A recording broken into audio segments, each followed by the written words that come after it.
Bismillahirrahmanirrahim. Assalamualaikum warahmatullahi wabarakatuh.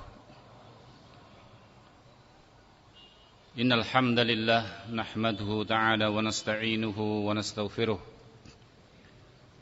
Wa na'udzu billahi min shururi anfusina wa sayyiati a'malina.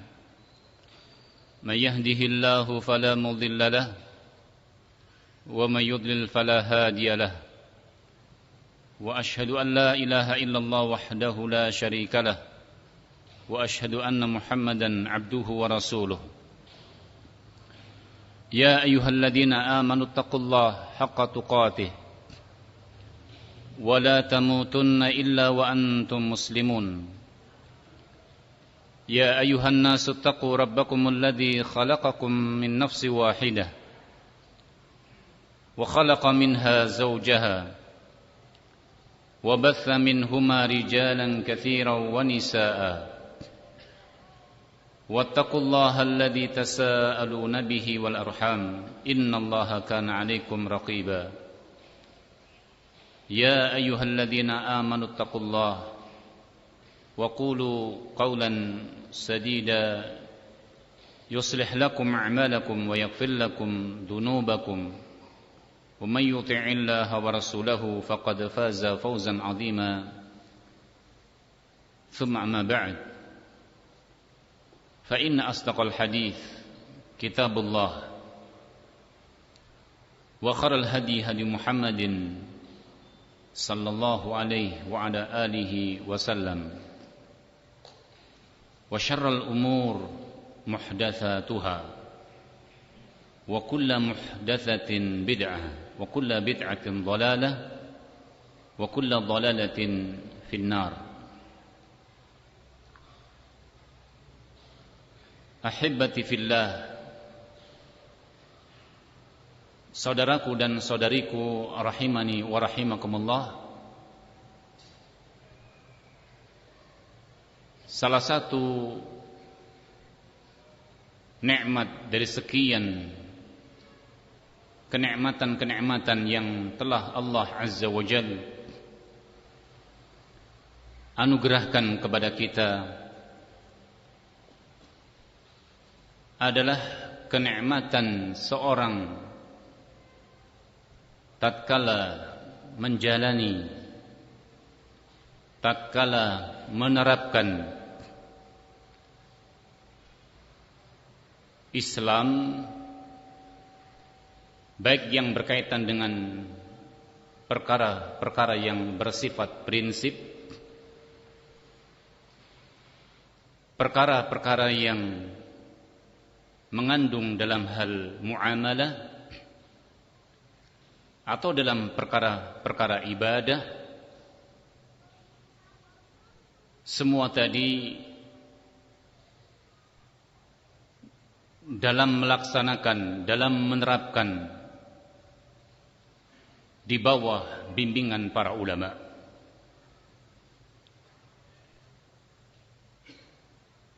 Demikianlah sesungguhnya para sahabat ridwanullah alaihim ajma'in. Mereka dalam posisi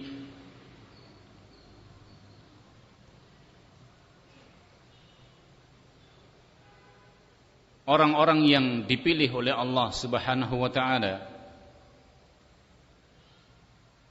generasi yang dipilih oleh Allah Subhanahu wa ta'ala, hidup di zaman di tengah-tengah mereka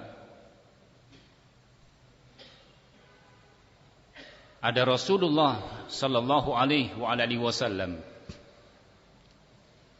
yang membimbing, membina, mengayomi, mengajarkan, mencontohkan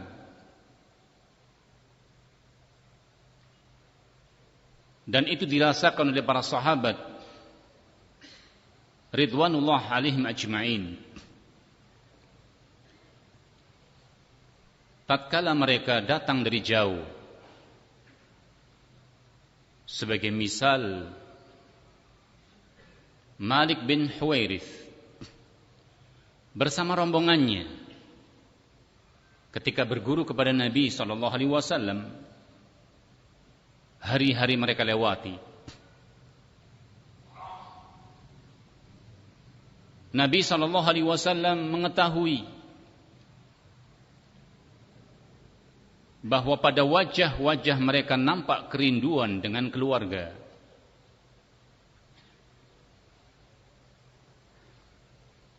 Semangat mereka yang besar, semangat mereka yang tinggi untuk mendapatkan bimbingan dari Rasulullah SAW dalam melaksanakan agama Islam, tentunya penuh dengan pengorbanan. Tetapi Nabi SAW betul-betul menjadi figur suri tauladan, menjadi seorang pembimbing, pembina, baik bertanggung jawab dalam hal penyampaian risalah, mengajarkan apa yang Allah Azza wa Jalla perintahkan, dan tidak sampai sebatas itu saja, tetapi beliau juga dalam hal mengajarkan lebih diwarnai dengan contoh, praktek.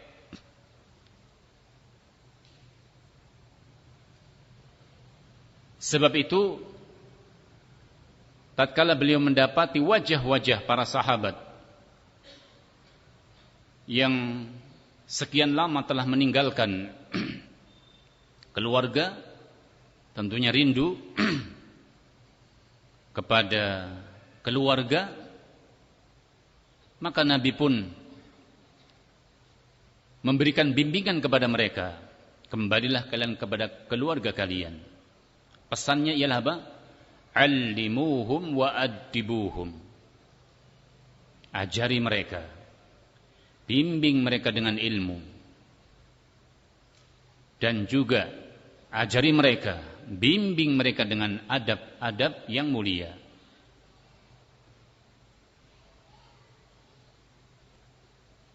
Karenanya salah satu nukilan ahlul ilmi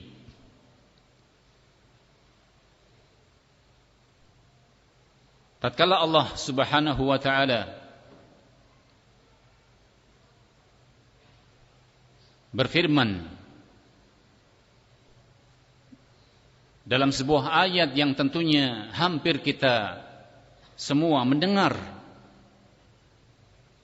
yaitu qauluhu subhanahu wa ta'ala, ya ayyuhalladzina amanu qu anfusakum wa ahlikum nara.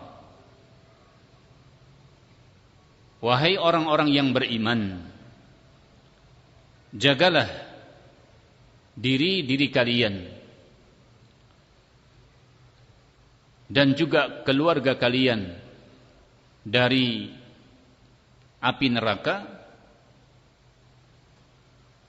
Berkata Ali bin Abi Thalib, dalam hal ini ialah makna perintah Allah Subhanahu wa ta'ala agar setiap masing-masing individu menjaga diri dan keluarganya dari api neraka ialah allimuhum wa addibuhum. Ajarilah mereka dengan ilmu, bimbinglah mereka dengan ilmu, dan tidak cukup seorang itu membanggakan diri dengan keilmuannya, tidak cukup seorang dengan mencukupkan dalam beragama semata-mata dengan keilmuan, tetapi addibuhum, bimbing mereka, ajari mereka juga dengan adab, yaitu perilaku dan sopan santun. Ikhwatil kiram, saudaraku dan saudariku rahimani wa rahimakumullah,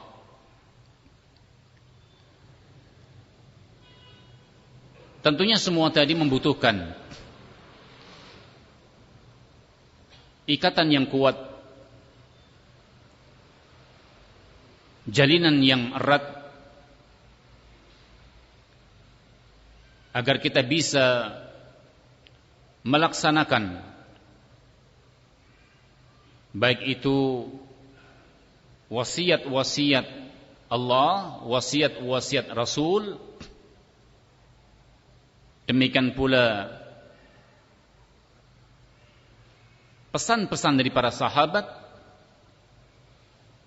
agar tidak tersalahkan,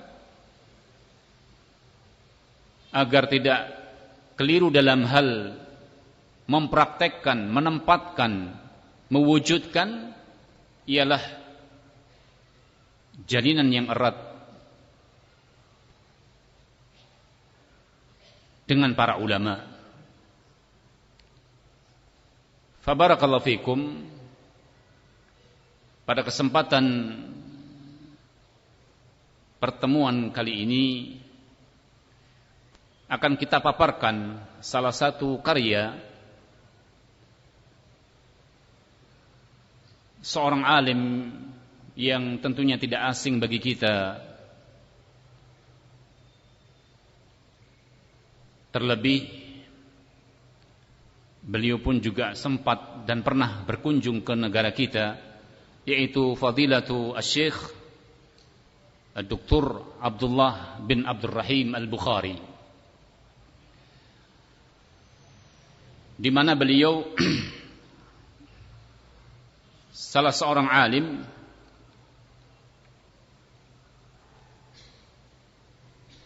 yang posisi dan kedudukannya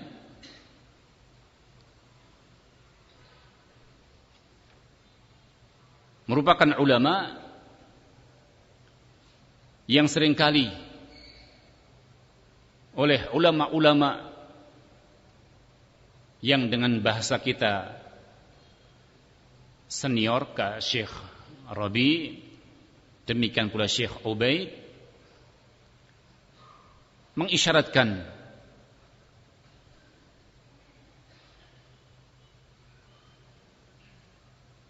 ketika muncul suatu masalah, ketika di sana ada perkara-perkara yang perlu dirujukkan kepada ahlul ilmi, ialah salah satunya ialah beliau hafizahullahu ta'ala. Adapun dari sisi akademik, maka beliau sebagaimana yang tadi telah kita singgung, beliau seorang doktor dan juga sekaligus sebagai pengajar, salah satu pengajar di bidang hadis di universitas yang berada di Madinah, Ibnu Saud, di mana tulisan yang akan kita bacakan sesungguhnya merupakan hasil rangkuman dari sebuah muhadharah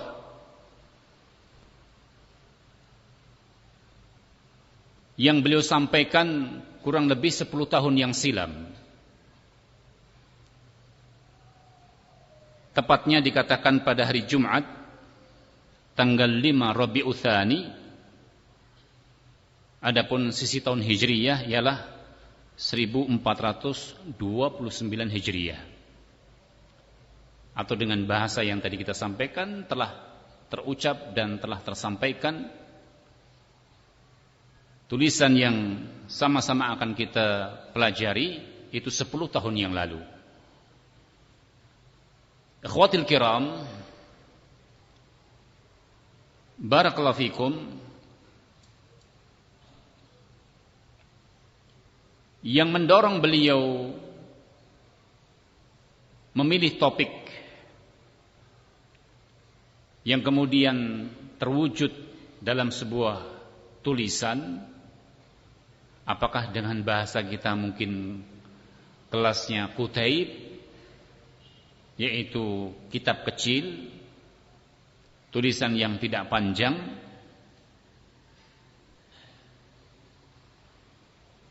permintaan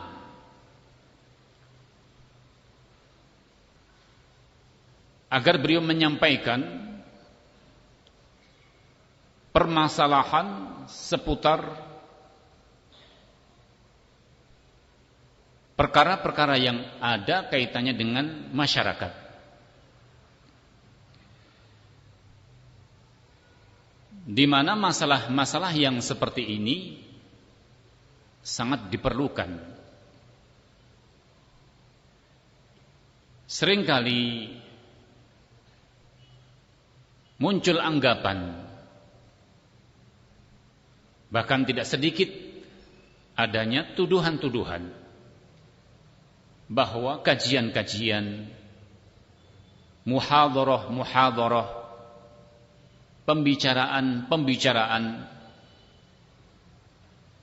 demikian pula isi-isi seperti khutbah Jumat, khutbah Id, atau dengan lebih khusus lagi yang diistilahkan kajian-kajian, ta'lim dan seterusnya, yang dituduhkan kepada kita yaitu Ahlus Sunnah, terlebih menjadi istilah yang umum, kajian-kajian Wahabi misalnya begitu, daurah-daurah yang diselenggarakan oleh kelompok Wahabi itu nuansanya lebih kepada menimbulkan konflik, lebih kepada memojokkan, lebih kepada mengklaim, lebih kepada membuat hati tidak dingin.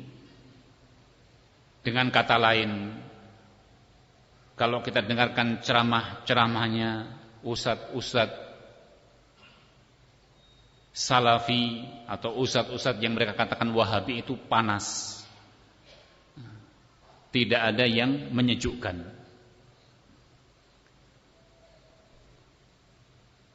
Demikian pula muncul statement-statement yang mengatakan bahwa kalau dari suaranya saja sudah menampakkan nuansa panas, apalagi melihat orangnya pasti sangar, kan begitu.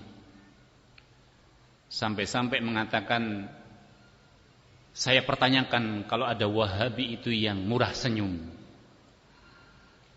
pasti wajah dan raut mukanya itu kaku semua, tidak ramah lingkungan, tidak mau salam misalnya begitu, tidak mau senyum.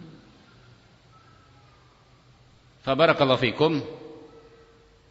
Tidak bermakna bahwa kita akan meninggalkan poin-poin yang penting, kajian-kajian yang penting. Walhamdulillah bahwa Ahlus Sunnah di dalam mengikuti metode dakwah, dalam hal ini tentunya yang patut untuk dijadikan sebagai pijakan adalah dakwahnya para anbiya, dakwahnya para rasul. Titik utama dan penekanan terbesar para anbiya dan para rasul ialah perkara tauhid.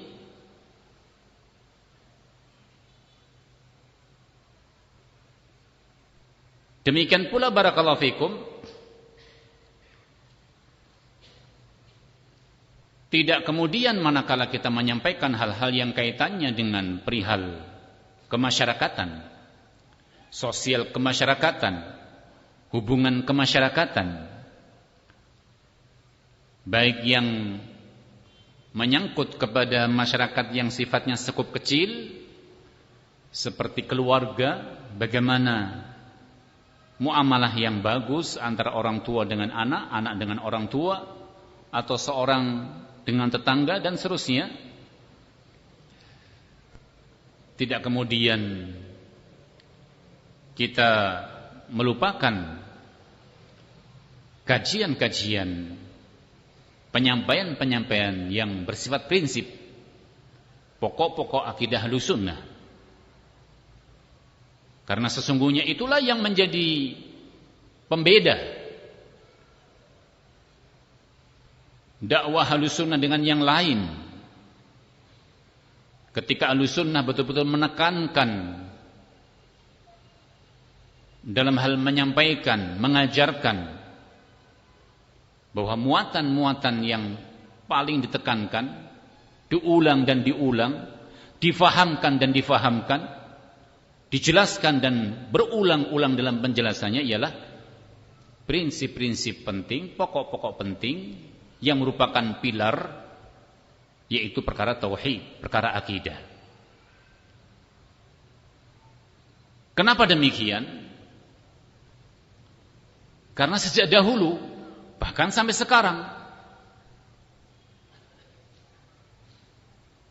orang-orang yang menisbahkan dirinya sebagai alim,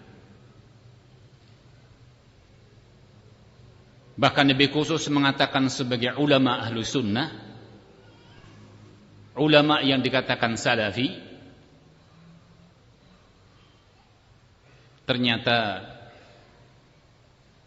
salah satu perkara yang para ulama yang mumpuni, para ulama yang jeli dalam menilai, mengkritisi lurus dan tidaknya, benar dan tidaknya seorang dalam berakidah adalah pembahasan masalah iman.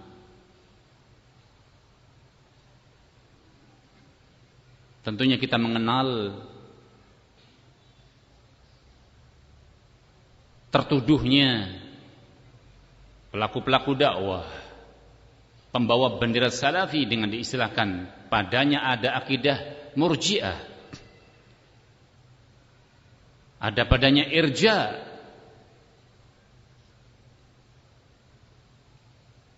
mereka-mereka yang barakallahu fikum memisahkan antara iman dengan apa?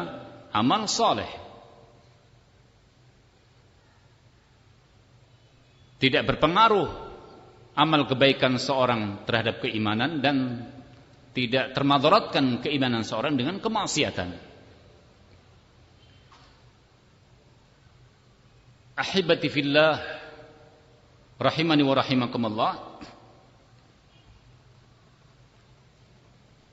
Sementara di sisi lain adanya pihak-pihak yang mereka itu meremehkan dengan mengatakan bahwa kalau urusan akidah, urusan tauhid itu kan hanya bisa ataupun bisa dipelajari dalam waktu sekejap, waktu sesaat. Karena masalahnya sudah apa? Jelas. Atau kenapa kita memperkarakan kalau orang itu sudah mengucap 2 kalimat syahadat? Sebab itu jawaban yang kalau boleh kita istilahkan sangat konyol, jawaban yang menunjukkan keilmuan yang sangat dangkal tatkala seorang dalam kehidupannya dia sebagai seorang yang sudah mengucapkan 2 kalimat syahadat, menampakkan salat, berpuasa, lalu terjatuh dalam amal-amal yang menjadi pembatal keimanan, pembatal tauhid, pembatal Islam. Kita mengenal dalam pembahasan-pembahasan yang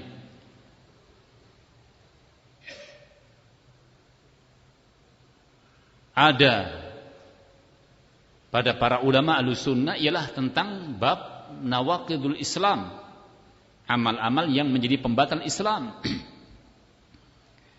Apa kata mereka? Lah kalau dikatakan bahwa seorang manakala mengkultuskan kuburan, meminta-minta kepadanya, dihitung dan dinilai sebagai kesyirikan, lalu dengan itu kita disamakan dengan orang-orang kafir yang mereka itu tidak sholat, menentang syahadat, ya salah. Kan begitu. Kalau orang kafir, mereka menolak syahadat, tidak sholat, kemudian mereka mengkultuskan adanya sesembahan-sembahan selain Allah, wajar dikatakan kafir. Walau kalau kita ini sudah syahadat, sudah terekomendasi dengan kedua kalimat syahadat,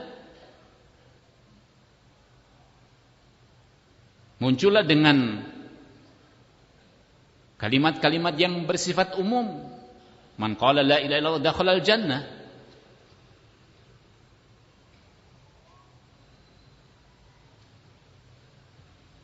Muncullah juga dengan penilaian yang bersifat umum. Kalau orang itu sudah sholat, sudah puasa, artinya dengan keislaman dia tampakkan,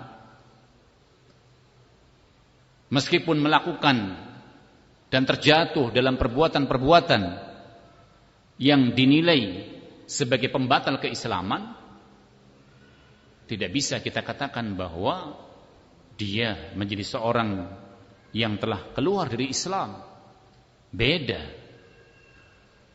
Dengan itu nyamanlah, amanlah, dan orang mengira dan menyangka bahwa dengan semata-mata telah bersyahadat, dengan semata-mata barakallahu fikum melaksanakan sholat, puasa, haji itu sebagai rekomendasi, tidak mungkin Islam itu akan hilang darinya, atau amal-amal yang barakallahu fikum dikerjakan mengandung nilai-nilai kepada kekufuran, nilai-nilai sebagai pembatal Islam, tidak mungkin akan membatalkan keislamannya.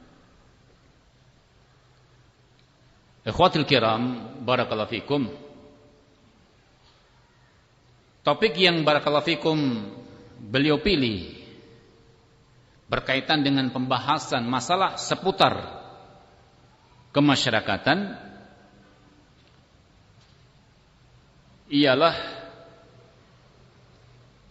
yang dengannya menjadi judul muhadarah dan tulisan tersebut, min huquqil aulad 'alal aba wal ummahat, termasuk hak-hak anak atas para orang tua. Dengan kata lain, kewajiban-kewajiban yang harus ditunaikan oleh para orang tua, ayah, ibu, kepada anak-anaknya. Sekian banyak pembahasan, sekian banyak penekanan, ialah seringkali kita arahkan bagaimana para anak itu berbakti kepada orang tua. Judul-judul tentang birrul walidain, keutamaan yang besar bakti anak kepada orang tua.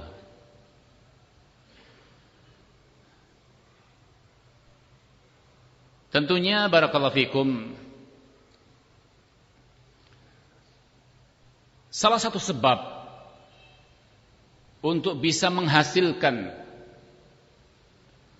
salah satu sebab untuk mencapai tujuan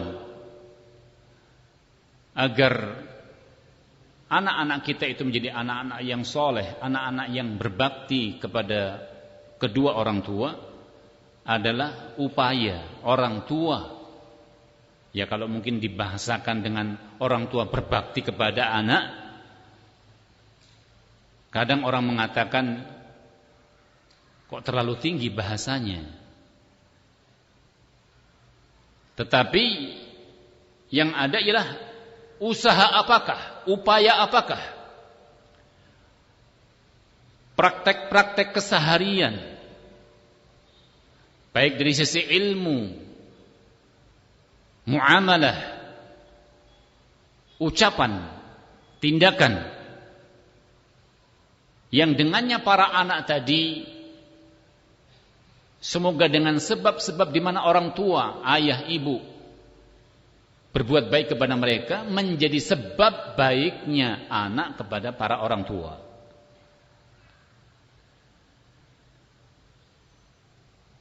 Qala hafizahullahu ta'ala, wala syakka ayyuhal ikhwah anna al-ilaqa bainal aulad wa abaihim wathiqatun. Ketahuilah wahai saudaraku bahwa hubungan yang kuat, hubungan yang erat sampai diberatkan kepada wathiqah, sebuah ikatan yang sangat kuat, hubungan yang sangat kuat antara orang tua dengan, atau antara anak dengan orang tua, itu bukanlah semata-mata cara pandangnya dengan istilah dia itu ya darah daging saya, dia itu anak kandung saya. Dengan kata lain, bahwa ada mengalir darah kepada anak, sehingga ada hubungan, ada ikatan. Fabarakallahu fikum, kata beliau hafizahullah, wa hiya ni'matun minallah subhanahu wa ta'ala 'alal 'abdil mu'min. Itu yang sering terlupakan, bahwa hubungan yang kuat tadi, hubungan yang erat, ikatan yang kuat anak dengan orang tua, ya mohon maaf, mungkin belum pernah kita dengar kan anak-anak kita, anak-anak salafi yang mengatakan tidak mengakui orang tuanya. Kan demikian. Dan juga belum pernah kita dengar seorang mukmin yang baik mengatakan bahwa senakal-nakalnya anak dikatakan itu bukan anak saya. Kan begitu. Hubungan yang kuat tadi. Tetapi kalau kita lihat dan kita mendengar bahasa-bahasa yang muncul, bahkan tindakan-tindakan yang muncul, berapa kejadian yang terjadi seorang anak tidak mengakui orang tua kandungnya, dan berapa pula kejadian orang tua tidak mengakui seorang sebagai anak kandungnya.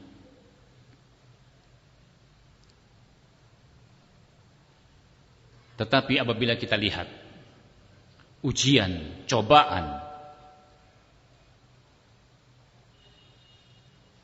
sebagaimana yang nanti akan disinggung oleh beliau hafizahullahu ta'ala, bahwa yang perlu kita cermati bukanlah menjadi kepastian, bukanlah menjadi satu kelaziman, bahwa kalau orang tua baik, sang ayah baik, sang istri juga baik, sang ibu juga baik, pasti dari semua anaknya juga ikut baik. Itu kan bukan sebuah kelaziman. Karena kita dapatkan contoh-contoh pada Al-Quranul Karim. Karena kalau harus melazimkan, muncullah istilah-istilah, ya mohon maaf ya, sesama kita saja. Ini anaknya Ustadz kok nakal banget ya, Ustadznya aja gak nakal. Ya kalau Ustadz nakal kan berarti ada sesuatu kan begitu nggih. Iya kan? Kita kadang-kadang tidak punya belas kasihan, tidak punya ta'awun kepada para pembina, para pengajar. Waktu, tenaga, pikiran dicurahkan, tetapi diuji kadang-kadang oleh apa? Kenakalan, pada anak-anaknya. Justru kita semakin apa? Menjatuhkan. Tentunya setelah ada upaya orang tua mendidik, membina, menasihati kepada putra-putranya. Kalimat-kalimat yang sering muncul. Kok anaknya ustadz begini ya? Kok anaknya pengajar begini ya? Dan seterusnya. Karenanya bukan sebuah kelaziman, tetapi menjadi sebab. Merupakan apa? Salah satu sebab bahwa kebaikan anak bermula, barakallahu fikum, salah satu sebabnya adalah kebaikan dari kedua orang tua.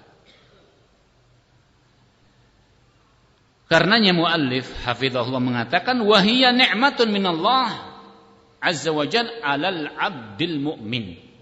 Bahwa hubungan yang erat tadi, ikatan yang kuat anak dengan orang tua tadi bukan semata-mata dikatakan itu darah dagingnya, bercampurnya air orang tua, ayah dan ibu, bukan semata-mata itu. Tetapi dikatakan apa? Merupakan nikmat Allah Subhanahu wa taala yang Allah anugerahkan kepada siapa? Hambanya yang mukmin. Nikmat.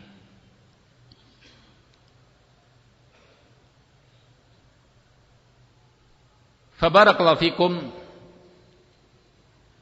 Tadharu hadhihi al-ilaqatu liman ta'ammal al-Qur'an al-Karim. Nampak dan cukup jelas ikatan yang kuat tadi, hubungan yang erat tadi.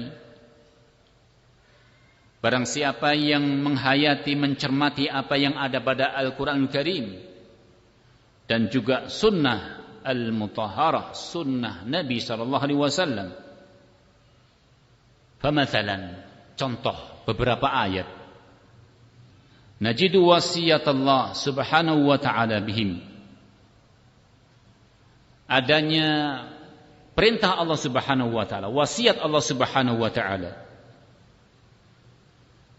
Faqala subhanah, di antara ayat yang Allah subhanahu wa ta'ala perintahkan para orang tua untuk memperhatikan anak ialah qauluhu ta'ala dalam An-Nisa ayat yang ke-11, yusikumullah fi auladikum.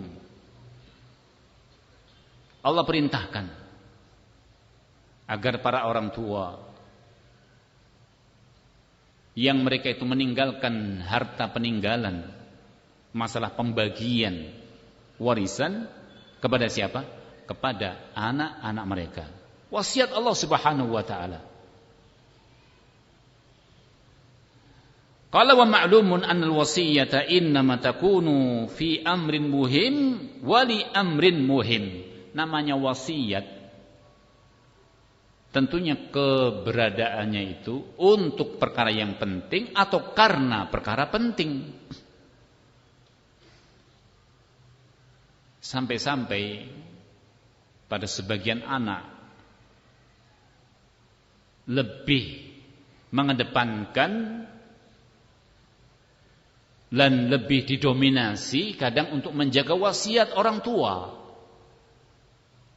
Meskipun dalam perkara-perkara yang kemaslahatannya ini masih dalam perkara yang dikatakan mubah, kemaslahatannya kadang barakallahu fikum lebih kuat untuk ditinggalkan wasiat tersebut. Sebagai contoh,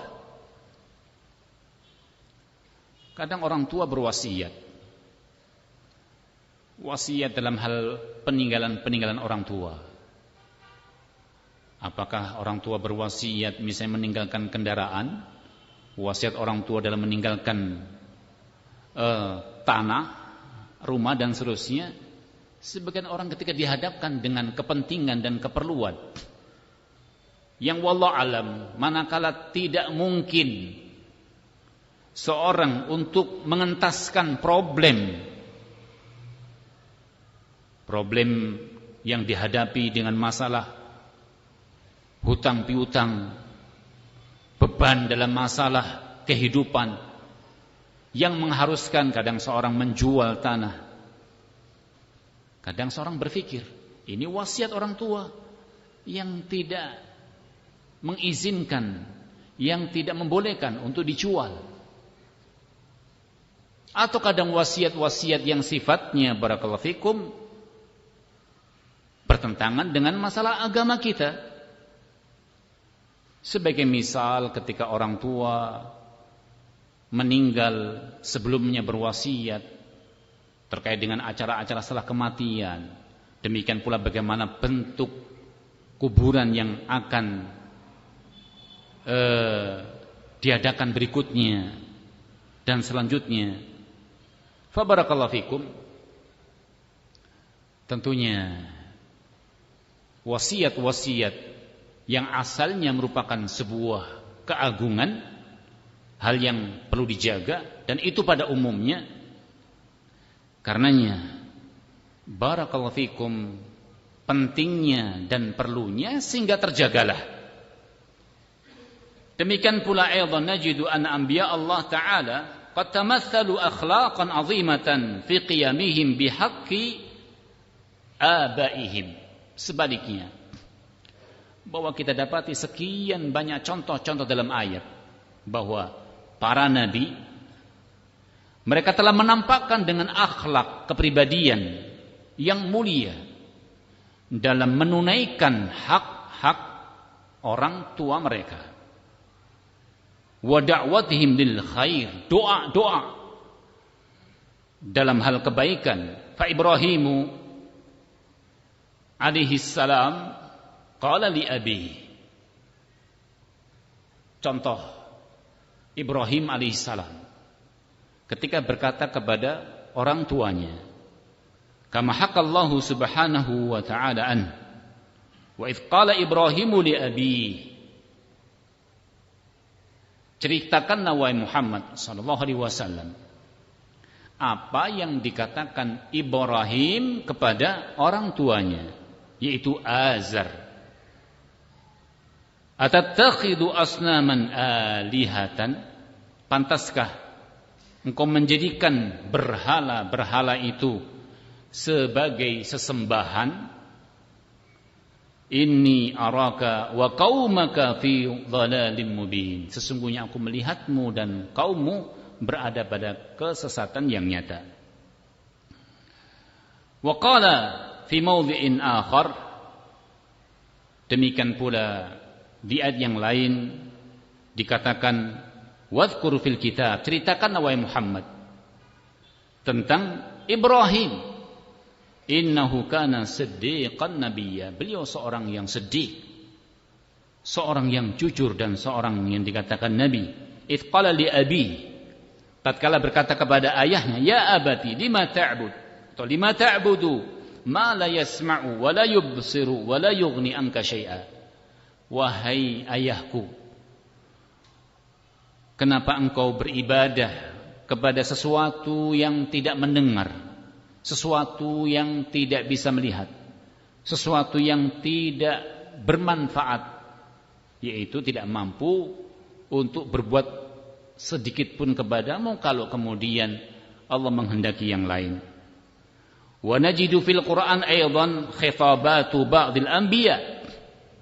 Kita dapati pula pada sebagian ayat yang ada pada Al-Qur'an pembicaraan para anbiya alaihi wassalatu wassalam li abnaihim, untuk putra-putra mereka. Khitabnya, pembicaraannya terarah kepada anak-anak mereka.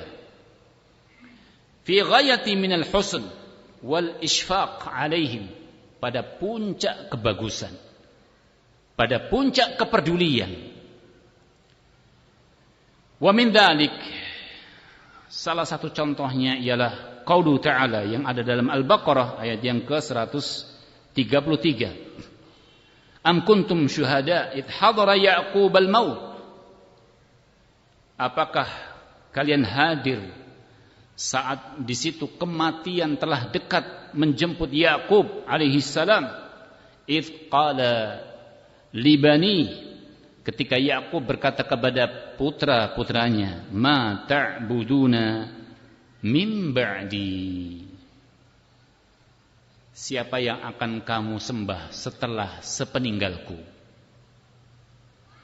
Qalu na'budu ilahaka wa ilaha abaik. Apa yang dijawab?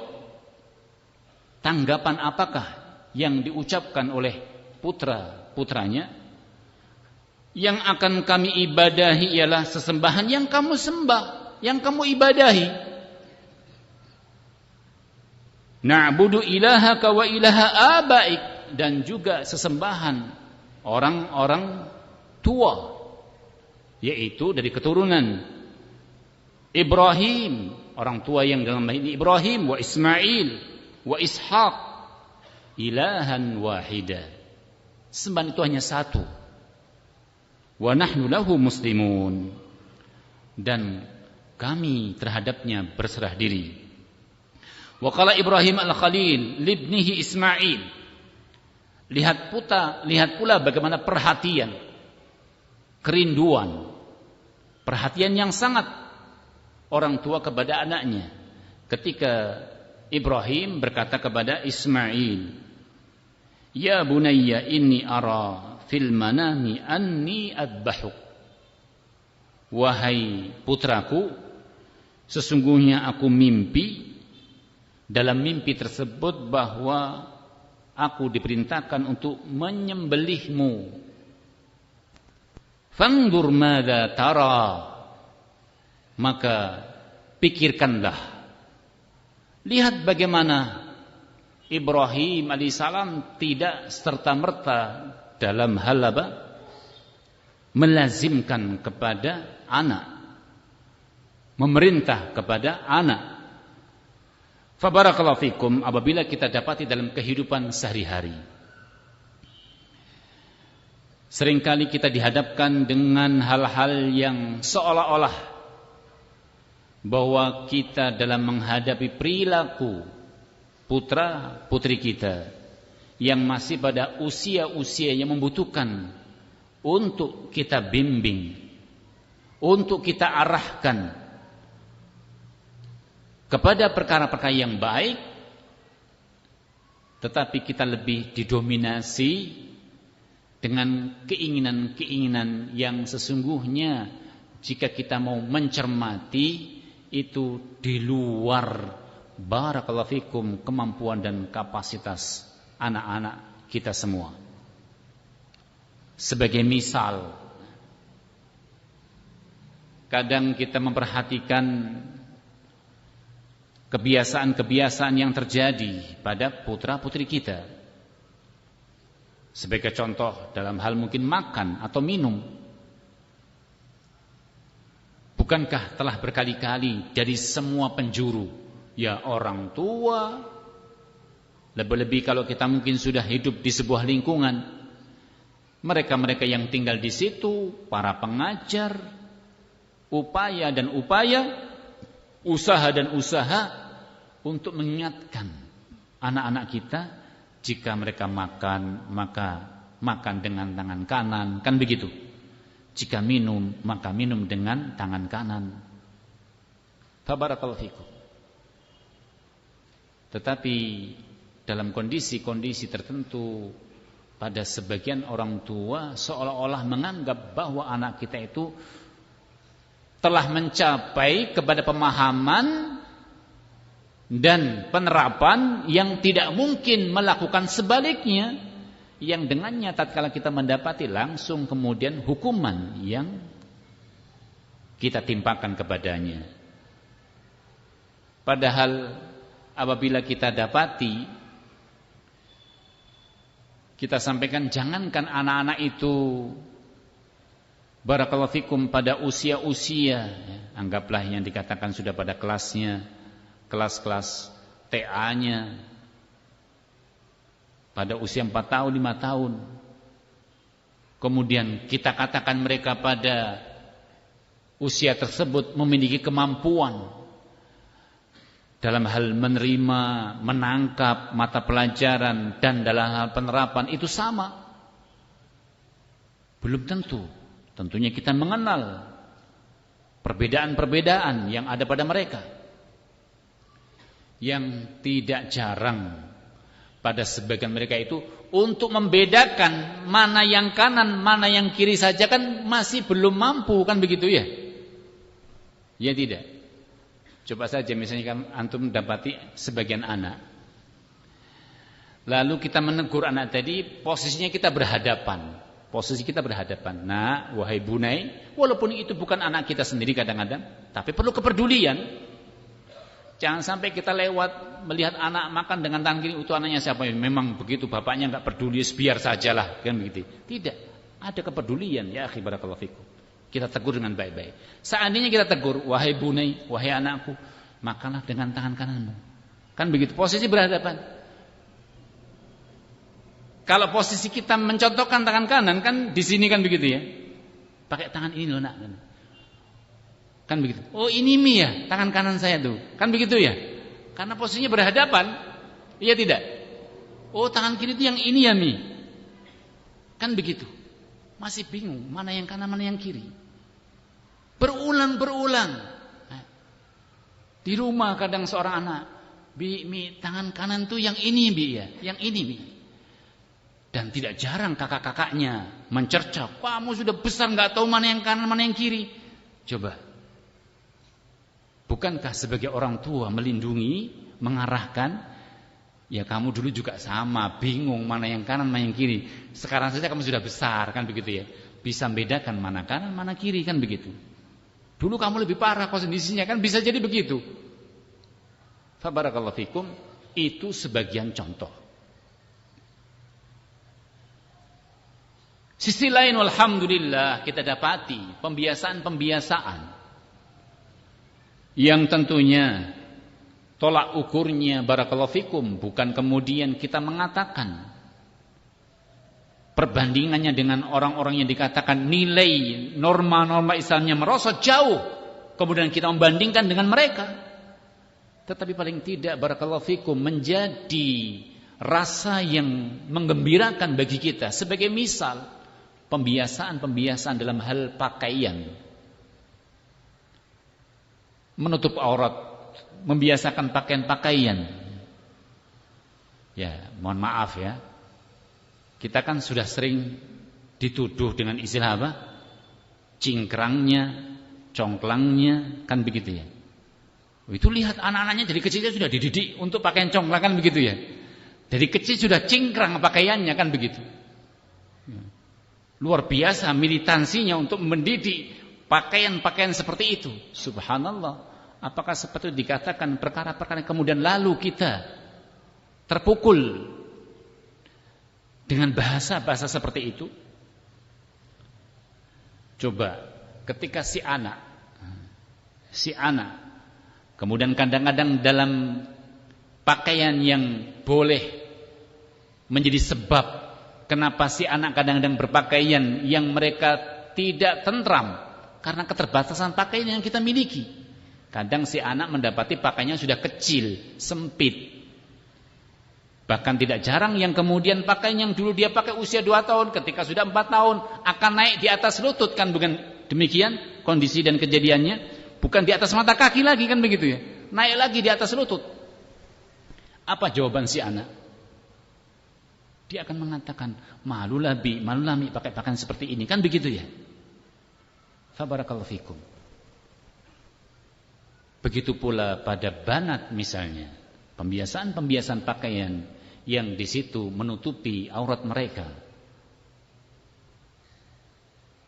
Ahibbati fillah, ma'asyiral ikhwah, rahimani wa rahimakumullah. Sehingga sampai-sampai ya, ketika kita dapati ucapan-ucapan, komentar-komentar orang-orang yang mohon maaf kadang-kadang kita membahasakan awam ya. Walaupun kadang-kadang kalau kita istilahkan seperti itu pada dasarnya mereka juga tidak suka kan begitu ya. Meskipun secara pengistilahan demikianlah yang dikatakan awamun nas. Tatkala mendapati anak-anak kita pada sebagiannya itu barakallahu fikum melakukan perbuatan-perbuatan yang secara barakallahu fikum sopan santunnya pembawa Al-Quran, penghafal Al-Quran, semestinya tidak seperti itu. Ya afwan-afwan saja pada sebagian anak-anak kita melakukan perbuatan-perbuatan. Apakah diistilahkan kalau ke warung bahasanya ngutil, ngambil, beli 2 mengaku 1, kan begitu ya, dan seterusnya. Apa kata-kata sebagian? Pada sebagian terucap, ya sudah, disabarilah anak-anak seperti itu. Alhamdulillah anak-anak jenengan itu masih mau sholat, masih mau menghafal Quran, kan begitu ya. Masih mau berpakaian dengan pakaian-pakaian yang diistilahkan dengan bahasa kita masih genah, kan begitu ya. Cara-cara penampilannya juga masih dalam posisi mereka itu wajar-wajar saja. Nah kalau kemudian mutu nggak mau sholat, kemudian ikut rombongan-rombongan naudzubillah anak-anak jalanan, kan demikian. Ini istilah-istilah yang kadang sebagian orang itu menghibur diri kita tatkala kita jumpai pada perlakuan-perlakuan sebagian anak itu kurang menyenangkan, kurang menggembirakan. Atau dengan kata lain kadang-kadang tatkala kita membuat program pendidikan anak-anak seperti kurang mendapatkan hasil. Ikhwatil kiram, barakallahu fikum. Sebab itu satu perkara yang cukup penting perhatian orang tua. Ya kalau kita mungkin meminjam bahasa, ya tetap harus ada koordinasi, kan begitu ya? Iya enggak? Kan ini lagi marak-maraknya anti koordinasi. Saya enggak mau koordinasi sampai kepada anak saya, kan begitu. Pokoknya ya bubar kita, kan begitu. Mohon maaf. Kalau anak-anak kita bicara ini anak-anak yang seandainya dalam keluarga jumlahnya 2 atau lebih berseteru dalam masalah makan. Yang satu pingin lauk ini, yang satu pingin masak ini, yang satu nggak mau sayur, yang satu masak ini. Kebetulan uang belanja kita nipis, misalnya begitu. Taren tidak kepada anak-anak, koordinasi tidak kepada anak-anak. Iya kan? Apakah kemudian kita kenceng? Pokoknya kita belikan ini. Yang mau makan silakan, yang tidak silakan. Ya anak kita kurus, iya. Anak kita tidak mendapatkan perhatian gizi. Itu masalah-masalah yang kadang-kadang sepele. Masalah kecil. Lebih-lebih kalau kemudian kita sudah membuat lembaga yang sifatnya pendidikan. Lebih-lebih kemudian kita diamanahi untuk membimbing, membina anak-anak kita. Baik yang datang dari luar kota atau anak-anak kita yang ada dalam satu kota. Dengan istilah sudah mulai menginap dalam masalah mondoknya. Perlukah kemudian di situ kita memperhatikan dalam keseharian mereka masalah makannya? Perlukah di situ kemudian kita mengangkat istilah koordinasi, siapa yang bertanggung jawab? Bahkan masalah menu misalnya, kebosanan pada anak-anak. Ataukah kita akan kembali kepada istilah-istilah belum dianggap sukses, belum terhitung anak mondok kalau belum kena penyakit, misalnya penyakit kulit, kan begitu ya. Kalau belum terkena sakit macam-macam, yang umumnya dulu masalah apa? Penyakit tipes, kan begitu. Belum lagi kepada putri-putri kita yang kadang perlu perhatian dalam masalah-masalah makan, yang di mana mereka pada umumnya terjadi kemalasan. Sampai kemudian tingkatan-tingkatan bagaimana kita paksakan mereka minum, bagaimana kita paksakan mereka untuk makan. Semua tadi barakallahu fikum harus ada apa tadi? Komando, kan begitu ya? Koordinasi, kan begitu ya? Fa barakallahu fikum. Ini urusan-urusan yang tidak mungkin kita berdiri sendiri. Tidak mungkin kemudian kita barakallahu fikum masing-masing yaitu mempertahankan kemauannya, butuh kemudian dirembuk, butuh kemudian dikoordinasikan. Ini dalam satu bab masalah bagaimana kita memperhatikan anak-anak, perhatian orang tua kepada anak. Ataukah cukup dengan istilah barakallahu fikum, mohon maaf Ustaz, Saya itu tidak mampu mendidik anak saya titip. Kalau ada apa-apa kasih tahu. Berapapun uang yang dibutuhkan akan saya kirimi. 2 tahun, 3 tahun, 4 tahun mondokkan anaknya, enggak ada komunikasi sama sekali. Apakah seperti itu yang dibutuhkan? Ayyuhal ikhwah, ahibatil kiram, barakallahu fikum. Demikian pula qaulul muallif, wa qala Luqman libnihi ya bunai la tusyrik billah inna syirka la dzulmun adzim. Wahai putraku, janganlah kamu menyekutukan Allah, sesungguhnya kesyirikan merupakan kesyirikan yang paling besar. Wa min nususi as-sunnah al-mutahharah, dan di antara sunnah Nabi ma jaa fi haditsin anna an-nabiyya sallallahu alaihi wasallam qala innallaha sa'ilun kullu ra'in amma star'ah. Allah akan bertanya kepada setiap seorang, dimintai pertanggungjawabannya. Ahafidha am dayya'a, apakah dia itu menjaga tanggung jawab amanah yang selama ini dipikulkan kepadanya, ataukah dia menyanyiakan. Hatta yas'al ar-rajula an ahli baiti, sampai Allah akan bertanya seorang berkaitan dengan masalah keluarganya. Fabarakallahu fikum ikhwatil kiram.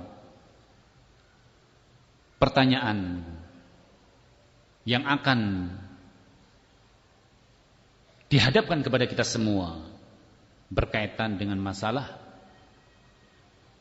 anak-anak.